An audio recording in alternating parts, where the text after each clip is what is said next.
ಮಗು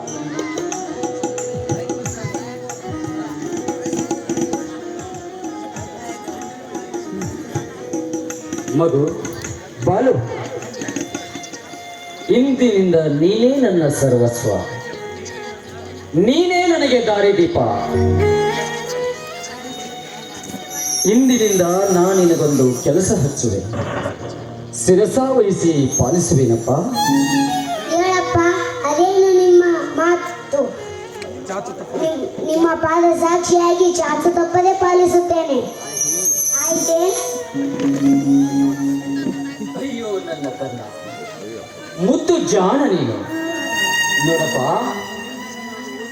ನಿನ್ನನ್ನು ನಾನು ಓದಿಸಿ ವಿದ್ಯಾವಂತನನ್ನಾಗಿ ಮಾಡಬೇಕೆಂಬ ಮಹದಾಸೆ ಹೊತ್ತಿದ್ದೆ. ಆದರೆ ಏನು ಮಾಡುವುದು? ನಿನ್ನ ದುರಾದೃಷ್ಟ ನನ್ನ ದುರಾದೃಷ್ಟ, ಎಲ್ಲದಕ್ಕೂ ಆ ವಿಧಿ ಲಿಖಿತ. ಮಗು ಬಾಲು, ನಿಜವಾಗಿಯೂ ನೀನು ನನ್ನಂಥವನ ಆಶ್ರಯ ಪಡೆದ ನಿರ್ಭಾಗ್ಯನು ಕಂದ, ನಿರ್ಭಾಗ್ಯನು. ನೀವು ಈ ನಡು ರಸ್ತೆಯಲ್ಲಿ ಕಣ್ಣೀರು ಹಾಕುತ್ತಾ ನಿಂತರೆ ಏನು ಪ್ರಯೋಜನವಿಲ್ಲ. ಆ ದೇವರು ನಮಗೇನು ಕಡಿಮೆ ಮಾಡಿದ್ದಾನೆ? ನನ್ನನ್ನು ಹಡೆದ ತಾಯಿ ಸತ್ತು ಸ್ವರ್ಗ ಸೇರಿದರೆ ಆಯ್ತಪ್ಪ. ಜನ್ಮ ಕೊಟ್ಟ ತಂದೆ ನೀನಿದೆಯಲ್ಲ, ನೀನೇ ನನ್ನ ನಿಜವಾದ ದೇವರಪ್ಪ. ಮಗು ಬಾಲು, ನಿನ್ನ ಮಾತು ನನ್ನ ಹೃದಯವನ್ನೇ ಚುಚ್ಚಿತು ಕಂದ, ನನ್ನ ಹೃದಯವನ್ನೇ ಚುಚ್ಚಿತು. ಮಗು, ನೀನು ಯಾವುದಾದರೊಂದು ಶ್ರೀಮಂತರ ಮನೆಯಲ್ಲಿ ಹುಟ್ಟಿದ್ದರೆ ಸುಖವಾಗಿ ಕಾಲ ಕಳೆಯುತ್ತಿದ್ದೆ. ಆದರೆ ನನ್ನಂತ ಬಡ ಭಿಕಾರಿಯ ಮನೆಯಲ್ಲಿ ಹುಟ್ಟಿ ನೀನು ಪಡಬಾರದ ಕಷ್ಟಪಡುತ್ತಿರುವಿ ಬಾಲು, ನೀನು ಪಡಬಾರದ ಕಷ್ಟಪಡುತ್ತಿರುವಿ. ಅಪ್ಪ, ಸತ್ತ ತಾಯಿಯನ್ನು ನೆನಪಿಸಿಕೊಂಡು ಹತ್ತರ ಏನು ಪ್ರಯೋಜನವಿಲ್ಲ. ಈಗ ಸದ್ಯ ಮುಂದಿನ ಉಪಜೀವನದ ಬಗ್ಗೆ ದಾರಿ ತೋರಿಸಪ್ಪ. ಹೇಳ್ತೀನಿ ನನ್ನ ಮುದುಕಂದ, ಎಷ್ಟೇ ಆಗಲಿ ನೀನು ನನ್ನ ಮಗ ನೋಡು. ಆಗಲೇ ಜೀವನದ ಬಗ್ಗೆ ಎಷ್ಟೊಂದು ಕಾಳಜಿ ವಹಿಸಿ ಮಾತನಾಡುವಿ. ಮಗು ಬಾಲು, ನಾನಂತೂ ದುಡಿಯಲು ಅಶಕ್ತನಾಗಿದ್ದೇನೆ. ಅದಕ್ಕೆ ನಿನಗೊಂದು ಕೆಲಸ ಹಚ್ಚುವೆ. ಈ ಪೇಪರನ್ನು ಮಾರಿಕೊಂಡು ಬಂದು ಇದರ ಹಣದಿಂದ ನಾವಿಬ್ಬರು ಜೀವನ ಸಾಗಿಸೋಣ ಮಗು. ಆದ್ದರಿಂದ ಈ ಪೇಪರು ತೆಗೆದುಕೋ, ಇವುಗಳನ್ನು ಮಾರಿ ಬಂದು. ಆಯ್ತಪ್ಪ, ತಪ್ಪದೆ ಈ ಪೇಪರ್ಗಳನ್ನು ಮಾರಿಕೊಂಡು ಬಂದು ನಿನ್ನ ಕೈಗೆ ಹಣ ಒಪ್ಪಿಸುತ್ತೇನೆ, ಆಯ್ತೇ? ಹಾಗಾದರೆ ನಾನು ಸ್ವಲ್ಪ ಪೇಟೆಗೆ ಹೋಗಿ ನಿನಗೆ ಬಿಸ್ಕಿಟ್ ತರುತ್ತೇನೆ ಕನ್ನ. ನೀನು ಬಿಸ್ಕಿಟ್ ತಿನ್ನುವಂತೆ ನೋಡು. ಹುಷಾರಾಗಿರು, ರಸ್ತೆಯಲ್ಲಿ ವಾಹನ ಸಂಚಾರ ಮಾಡುತ್ತಿರ್ತವೆ ಕನ್ನ, ಹುಷಾರಾಗಿರು. ಬರ್ತೀನಿ.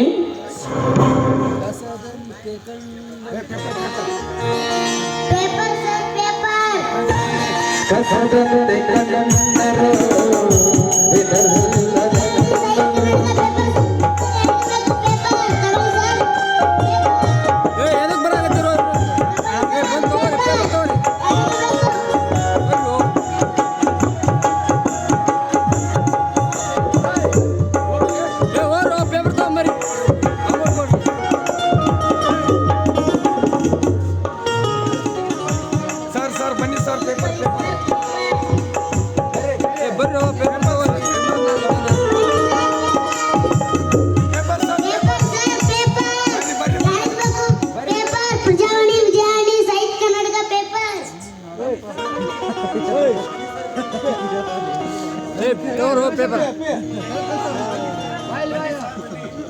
ಬನ್ನಿ ಸರ್, ಬನ್ನಿ, ಪೇಪರ್ ತಗೊಳ್ಳಿ.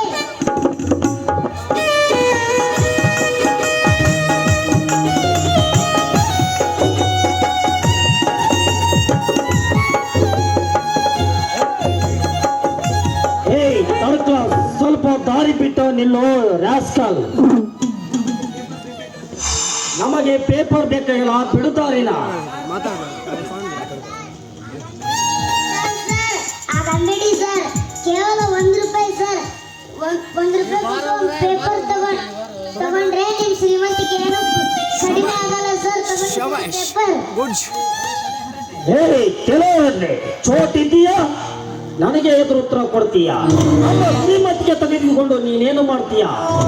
ನಮಗೆ ಪೇಪರ್ ಬೇಕಾಗಿಲ್ಲ, ಬಿಡುತ್ತಾರೆ.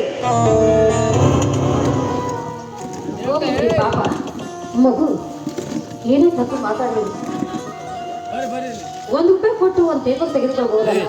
ಅವನು ಅನ್ನ ಹಾಕಿದ್ರೆ ನಮ್ಮ ದೇಶದ ಪರಿಸ್ಥಿತಿ ಏನು ಅಂತ ತಿಳಿಸಿದೆ. ಪದ್ಮ, ಬೀದಿಯಲ್ಲಿ ಇಂಥವರು ಸಾವಿರಾರು ಜನರು ಪೇಪರ್ ಮಾಡುತ್ತಾರೆ. ಪ್ರತಿಯೊಬ್ಬರಲ್ಲಿ ಒಂದೊಂದು ಪೇಪರ್ ತೆಗೆದುಕೊಂಡರೆ ನಮಗೇನು ಲಾಭ? ನಮಗೆ ಬೇಕಾಗಿರುವುದು ಕೇವಲ 1 ಪೇಪರ್. ಅದು ಆಗಲೇ ಮನೆಯಲ್ಲಿದೆ, ಮತ್ತೇಕೆ ಬೇಕು ಪೇಪರ್? ಮನೆಗೆ ಹೋಗೋಣ. ಅಮ್ಮ ನೀವಾದ್ರೂ ತಗೊಳ್ಳಿ ಅಮ್ಮ ಪೇಪರ್.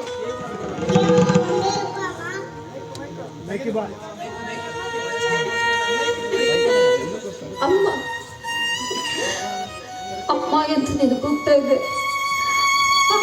ಆ ಕೂಗನ್ನು ಕೇಳಿದ ತಕ್ಷಣ ನನ್ನ ಕರುಳು ಎದ್ದು ಬಂದು ನನ್ನ ಅಪ್ಪಿದಂತಾಗುತ್ತದೆ. ಮಗು ಒಂದು ಪೇಪರ್ ಕೊಡು. ಯಾರು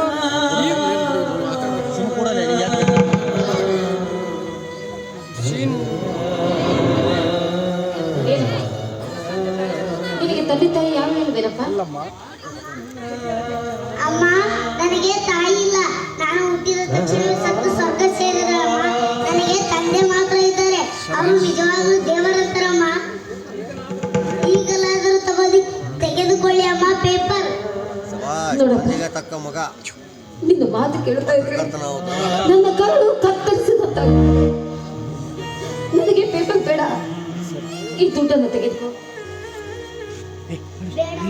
ಬೇಡ ಅಮ್ಮ, ಕಂಡವರ ಹಣಕ್ಕೆ ಕೈವಾಡಬಾರದೆಂದು ನಮ್ಮ ತಂದೆ ಹೇಳಿದ್ದಾರೆ.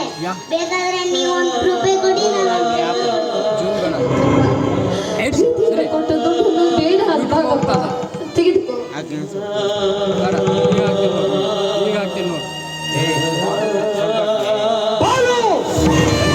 ಇದೇನು ನೀನು ಮಾಡುತ್ತಿರುವ ಕಂಡವರ ಹತ್ರ ಭಿಕ್ಷೆ ಬೇಡಲು ನಾನು ನಿನಗೆ ಬೆಳೆಸಿಲ್ಲ. ಮೊದಲು ಕೊಟ್ಟು ಬಿಡು ಅವರ ಹಣವನ್ನು. ಅಪ್ಪ ನಾನೇನು ತಪ್ಪು ಮಾಡಿಲ್ಲ ಅಪ್ಪ. ನನ್ನನ್ನು ಹೊಡೆಯಬೇಡ. ನೀನೇನು ತಪ್ಪು ಮಾಡಿಲ್ಲ ತಾನೇ? ಹಾಗಿದ್ದರೆ ನಿನ್ನ ಕೈಯಲ್ಲಿದ್ದ ಹಣವನ್ನು ಮೊದಲು ಕೊಟ್ಟು ಬಿಡು ಅವರಿಗೆ. ಅಪ್ಪ ಅಮ್ಮ ಇದ್ದಾಳಲ್ಲ, ನಿನಗೆ ಪ್ರೀತಿಯಿಂದ ಕೊಡ್ತಿದ್ದೀನಿ. ಬೇಡ ಅಂಬಾರ್ದು, ತಗೊಂಡೆ. ಏನು ತಪ್ಪಿಲ್ಲಪ್ಪ. ತಪ್ಪಿಲ್ಲ ಅಂದ್ರೆ ಕೊಟ್ಬಿಡು.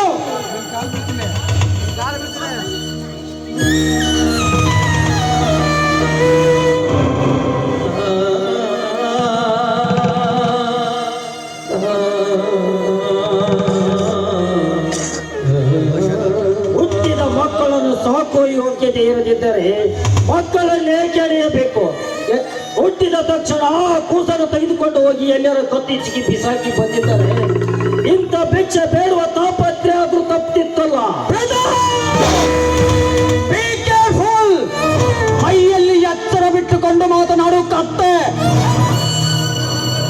ಹುಟ್ಟಿದ ಮಕ್ಕಳನ್ನು ಕತ್ತು ಹಿಚುಕುವ ಪಾಪಿಗಳು ನಾವಲ್ಲ.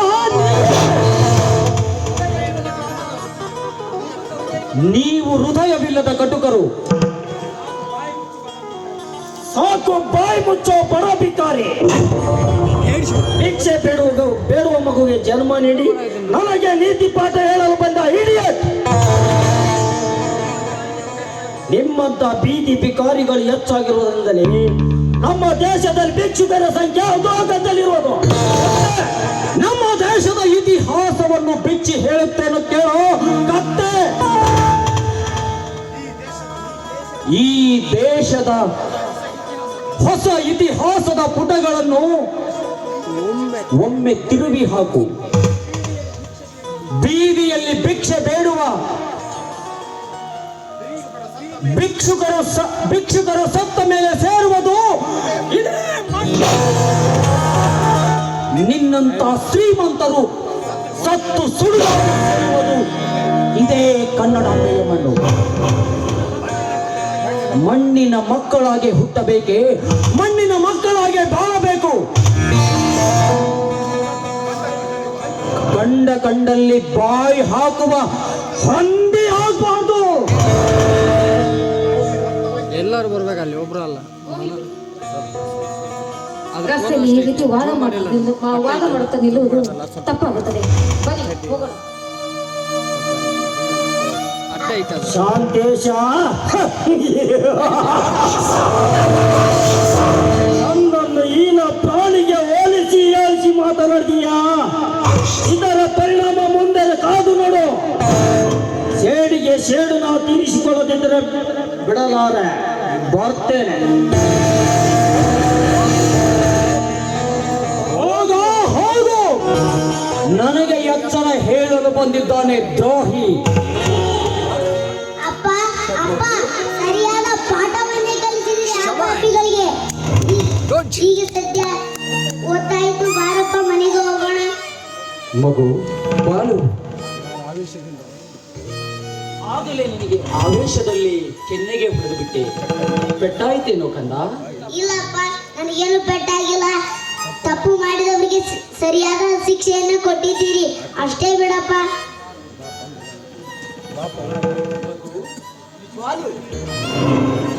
ನಿಜವಾಗಿಯೂ ನೀನು ನನಗಿಂತ ಬುದ್ಧಿವಂತನಪ್ಪ. ಮಗು ಬಾಲು, ನಿನ್ನಂತ ಕಂದ ನನಗೆ ಸಿಕ್ಕಿತು ನನ್ನ ಪೂರ್ವಜನ್ಮದ ಪುಣ್ಯವೇ ಸರಿ. ನನ್ನ ಪೂರ್ವಜನ್ಮದ ಪುಣ್ಯವೇ ಸರಿ. ಬಾಲು, ನೀನು ಊಟ ಮಾಡದೆ ಬಹಳ ಹೊತ್ತಾಯ್ತು.